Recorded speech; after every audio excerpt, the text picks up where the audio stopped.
अपनी class 8th का science का सेकंड चैप्टर करेंगे, माइक्रो ऑर्गेनिजम्स फ्रेंड एंड फो।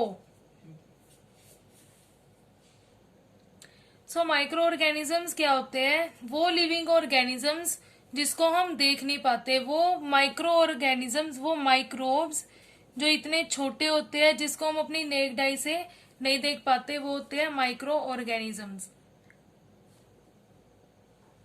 अब आते हैं हमारे माइक्रो ऑर्गेनिजम्स किस किस तरह के होते हैं। पहला आता है बैक्टीरिया, फंजाई, प्रोटोजोआ और एल्गी। इसी तरह से हमारे जो माइक्रो ऑर्गेनिजम्स है वो पाए जाते हैं। सबसे पहला आता है जो वायरस। वायरस प्रोड्यूस क्या करता है? वो सेल्स के अंदर प्रोड्यूस होता है, हमारे लिविंग सेल्स के अंदर वो जाता है और वो अपने जो ग्रोथ है उसको कैरी आउट करता है।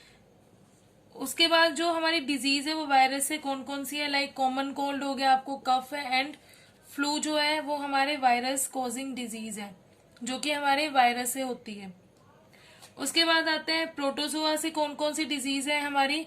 डिसेंट्री एंड मलेरिया जो है हमारी प्रोटोजोआ से क्रिएट होने वाली डिजीज है। बैक्टीरियल डिजीज तो हमें सभी को पता है कि जो ट्यूबरक्लोसिस है वो हमारी बैक्टीरियल डिजीज है।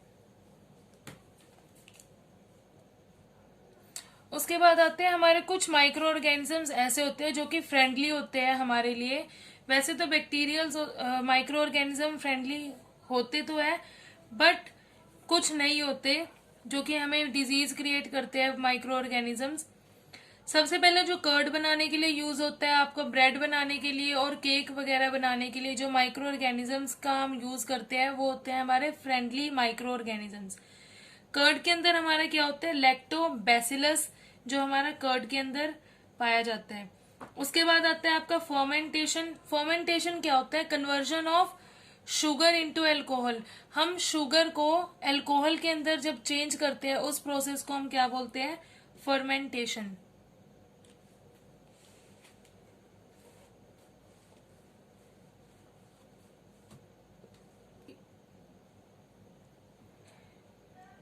उसके बाद आता है हमारा medicinal use of micro organisms.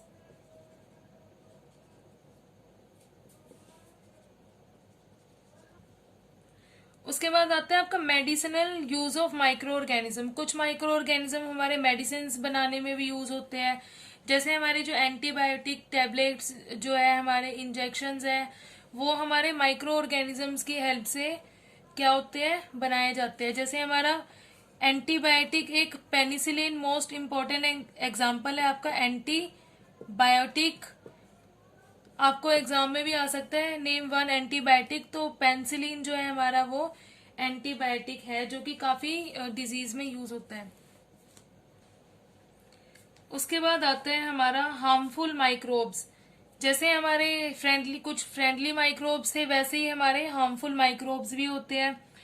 So pathogen जो एक डिजीज कोजिंग माइक्रो ऑर्गेनिज्म है, एक माइक्रो ऑर्गेनिज्म है जो कि बहुत ज्यादा बीमारियां बनाता है, बहुत ज्यादा डिजीजेस क्रिएट करता है। वो है हमारा पैथोजन। एक ऐसा माइक्रो ऑर्गेनिज्म है जो बहुत ज्यादा डिजीज फैलाता है।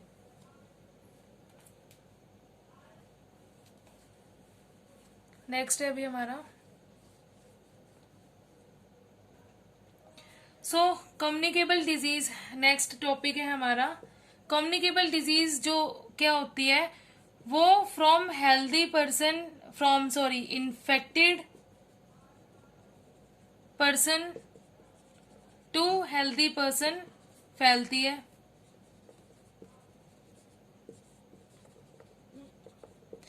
जो डिजीज हमारी क्या होती है? स्प्रेड होती है इन्फेक्टेड पर्सन से हेल्दी पर्सन में। किसी को कफ है, किसी को कोल्ड है, वो इन्फेक्टेड पर्सन से हेल्दी पर्सन में जाएगी, वो होती है हमारी कम्युनिकेबल डिजीज।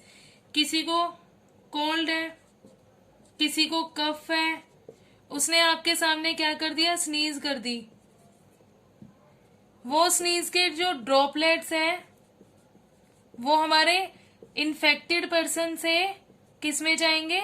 हेल्दी पर्सन में जाएंगे और उसको भी क्या कर देंगे? इन्फेक्ट।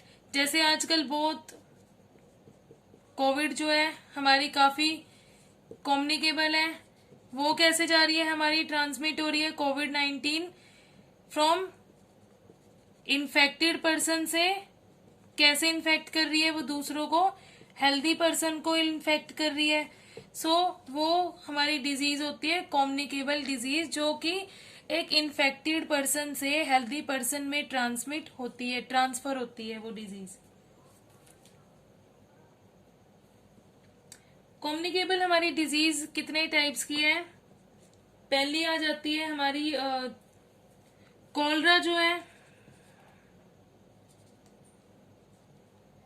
कॉलरा होगी हमारी कम्युनिकेबल डिजीज है। आपकी कॉमन कोल्ड है कम्युनिकेबल डिजीज। किसी को कफ है, किसी को कोल्ड है, उसके जो ड्रॉपलेट्स है उसके थ्रोट से जाके बाहर नोज के थ्रू बाहर आएंगे और इन्फेक्टेड पर्सन को और भी ज्यादा, इन्फेक्टेड पर्सन से हेल्दी पर्सन में वो क्या होंगे, ट्रांसफर हो जाएंगे। चिकन पॉक्स आता है आपका,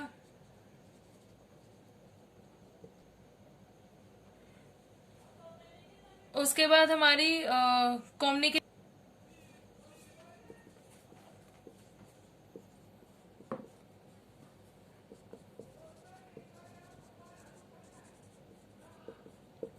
ये हमारी है कम्युनिकेबल डिजीज कॉलरा, जो कि हमारा वाटर से ट्रांसमिट होती है डिजीज।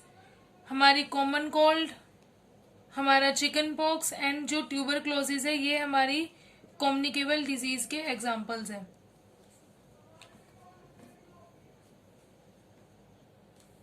जो हमारा मलेरिया है वो कौन सा मॉस्किटो, फीमेल मॉस्किटो से स्प्रेड होता है। किसके काटने से होता है हमें मलेरिया? मॉस्किटो के। वो कौन से मॉस्किटो के काटने से होते हैं? फीमेल मॉस्किटो, जिसका नाम है एनोफिल्स। उसके बाद जो हमारा डेंगू फीवर है वो किसकी वजह से होता है? हमारे एडीज मॉस्किटो की वजह से हमारा जो डेंगू फीवर है वो होता है। जो डेंगू का जो मच्छर बोलते हैं ना जिसको, वो हमारा एडीज मॉस्किटो होता है।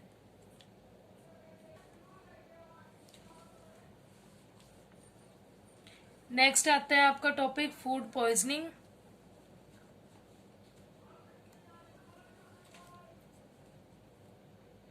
अब हमारा फूड पॉइजनिंग क्या हो जाती है?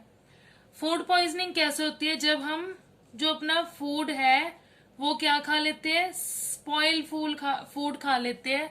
स्पॉइल फूड का मतलब है जो आपका बासी फूड है, जो आपका खराब फूड है, उसको खाने की वजह से, क्योंकि उनके अंदर क्या होते हैं, हमारे माइक्रो ऑर्गेनिजम्स होते हैं, उनको खाने की वजह से हमें क्या हो जाती है? फूड पॉइजनिंग हो जाती है और हम क्या हो जाते हैं?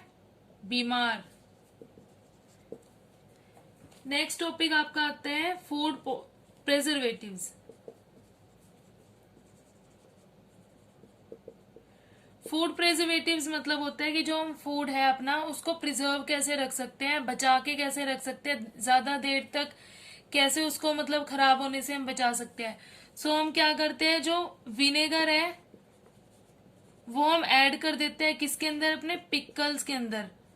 जो हमारे अचार होते हैं, पिकल्स हो गए, हम उसके अंदर क्या ऐड कर देते हैं? विनेगर, ताकि वो हमारा खराब ना हो। वो होते हैं हमारे फूड प्रिजर्वेटिव्स। नेक्स्ट टॉपिक आपका आता है नाइट्रोजन फिक्सेशन। नाइट्रोजन फिक्सेशन का मतलब है नाइट्रोजन साइकिल से। नाइट्रोजन साइकिल से कैसे? हमें पता है नाइट्रोजन हमारे एटमॉस्फेयर में कितने परसेंट है? 78% नाइट्रोजन हमारे एटमॉस्फेयर के अंदर है। वो नाइट्रोजन हमारे जो प्लांट्स है उनको भी चाहिए। सो प्लांट्स क्या करते हैं? कुछ माइक्रो ऑर्गेनिजम्स की वजह से, जो हमारा राइजोबियम एक ऐसा माइक्रो ऑर्गेनिज्म है जिसको हम क्या बोलते हैं? Nitrogen fixing bacteria. Nitrogen fixing bacteria हम इसको बोलते हैं। ये एक ऐसा बैक्टीरिया है राइजोबियम, जो कि कहाँ पे प्रेजेंट होता है? रूट्स के अंदर प्रेजेंट होता है। किस रूट्स के अंदर? उन प्लांट की जो हमारी पल्सीज होती है, जो हमारी दाल होगी, चने हो गए, सारी जो हमारी दाल है उनकी रूट्स के अंदर प्रेजेंट होता है बैक्टीरिया। उस बैक्टीरिया का क्या नाम है? राइजोबियम। वो राइजोबियम बैक्टीरिया हमें नाइट्रोजन फिक्सेशन के लिए, जिसको हम नाइट्रोजन फिक्सेशन के लिए हेल्पफुल मानते हैं, नाइट्रोजन को एनवायरमेंट के अंदर, अपनी सोइल के अंदर दोबारा से एनवायरमेंट के अंदर लेके आना। पूरी जो हमारी नाइट्रोजन साइकिल है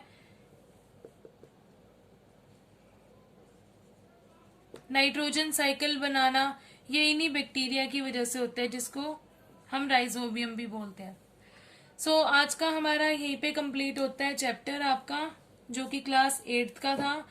नेक्स्ट चैप्टर हम अपनी नेक्स्ट क्लास में करेंगे। Thank you so much. अगर आपको और कोई भी क्लास के या कोई भी नोट्स आपको चाहिए किसी भी सेक्शन को लेके, किसी पर्टिकुलर सेक्शन को लेके, या किसी भी चीज से रिलेटेड आपको चाहिए, तो आप मुझे कमेंट सेक्शन में बताना, मैं उसी के ऊपर आपकी वीडियो बना के अपलोड कर दूंगी। Thank you so much.